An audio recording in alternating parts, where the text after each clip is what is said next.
Indonesia akhirnya diakui secara resmi sebagai anggota penuh kelompok BRICS. Pengumuman tersebut disampaikan Brasil selaku Ketua BRICS pada Senin 6 Januari waktu setempat. Dikutip dari Sputnik, Kementerian Luar Negeri Brasil mengatakan Indonesia adalah negara dengan populasi dan perekonomian terbesar di Asia Tenggara. Selain itu, Indonesia juga memiliki komitmen yang sama dengan negara anggota BRICS. Di antaranya komitmen untuk mereformasi lembaga tata kelola global dan memberikan kontribusi positif dalam memperdalam kerjasama di negara-negara berkembang. Brasil pun menyambut baik masuknya Indonesia ke dalam BRICS, kelompok ekonomi yang disebut menjadi penyeimbang barat. Sebagai informasi, BRICS dibentuk oleh Brasil, Rusia, India, dan Cina pada tahun 2009. Seiring berjalannya waktu, semakin banyak negara yang bergabung dengan kelompok tersebut. Masuknya Indonesia sebagai anggota penuh menjadikan jumlah anggota BRICS kini menjadi 11 negara.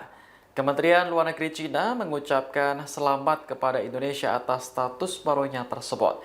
Beijing menilai Indonesia punya kekuatan penting di selatan dan mampu memberikan kontribusi bagi pengembangan BRICS.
Download Tribun X sekarang, menghadirkan lokal menjadi Indonesia.